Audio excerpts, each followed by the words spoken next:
Ted Cruz, now on our KTSA Window World Newsmaker line. Senator, good morning to you. Good morning, Jack. Great to be with you.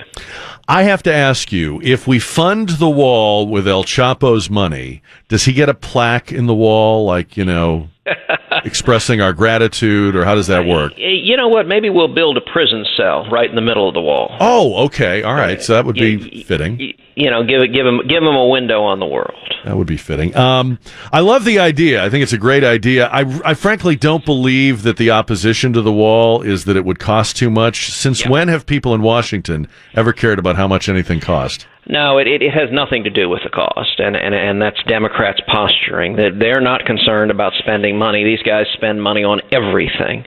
What they are concerned about is they don't want to secure the border. The simple reality of Washington is Democrats support illegal immigration. They want more illegal immigrants. There's an old joke that you're not allowed to refer to them as illegal aliens anymore.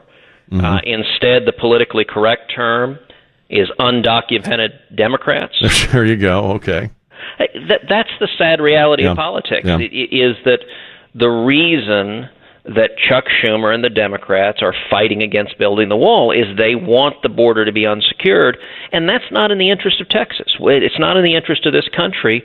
We need to know who's coming into this country. We need to be sure that we're not letting criminals in, we're not letting terrorists in, we're not letting people with violent felony records in. Instead, we should be embracing legal immigrants, those who follow the rules, wait in line, and come here seeking the American dream. Talking with Senator Ted Cruz on KTSA. What was your main takeaway from the North Korea briefing? Well, it is a very dangerous situation. I think the Korean Peninsula right now is the most dangerous place on the planet. And you have an unstable dictator who's unpredictable, who's mentally unstable, and he's got a significant arsenal of nuclear weapons. And that is a very bad and very dangerous combination. Hasn't all of that been true for a long time, though?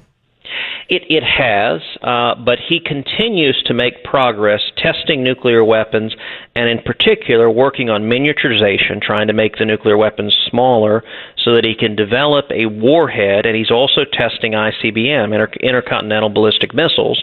He wants to put a miniaturized nuclear warhead on an ICBM that can be used to strike the United States, and that poses a very serious threat.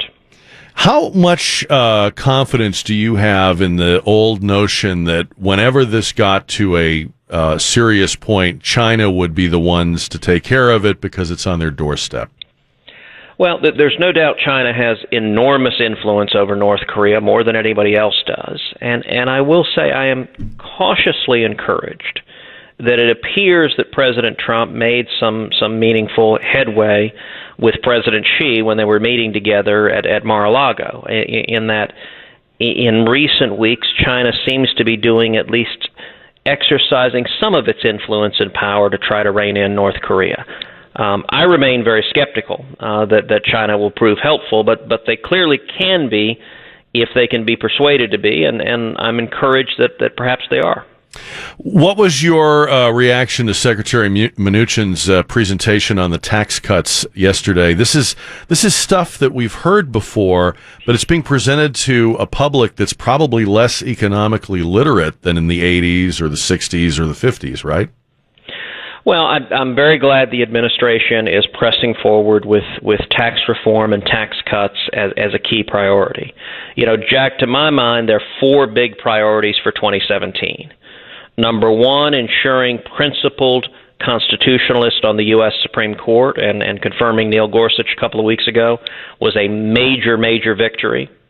Number two is repealing Obamacare. We've got to honor that promise and commitment, and I believe we can, and ultimately we will do that. Number three is significant regulatory reform, pulling the burdens of Washington off of small businesses and job creators. And number four is tax reform. And I think the details of tax reform are very much in flux. The administration laid out some principles that they support. There's a different proposal in the House. There are different ideas in the Senate. I think we will see over the next several weeks and several months an ongoing and vibrant discussion between the House, the Senate, and the administration. And at the end of the day, I think we can get there and get to yes. I'll tell you, Jack, the advice that I've given President Trump on tax reform, it's two words: bold and simple. I think there is power in bold simplicity. Ideally, I would like to see a simple flat tax where every American can fill out your taxes on a postcard and we can abolish the IRS. That's what I'm pressing to do. And I think we'll see how this conversation proceeds over the coming months. If I can just quickly ask you one more thing. We're hearing some more talk about maybe proposing a breakup of the Ninth Circuit. It would make logical sense, but is it realistic? Can it be done? I think there's certainly a possibility. The Ninth Circuit is the largest federal court of appeals. I think many of the western states are weighted down by California. California has a ton of very liberal, left-wing judges that they put on the Ninth Circuit, and I think a lot of the other western states would love to be freed from that corrosive left-wing influence. And so I think that's a topic I could easily see the Judiciary Committee taking up, and we'll have to see whether we got the votes to do that or not. Senator Ted Cruz, appreciate your time this morning. Thanks for coming on with us. Jack, it's great to be with you. Thank you as always. We'll talk to you again.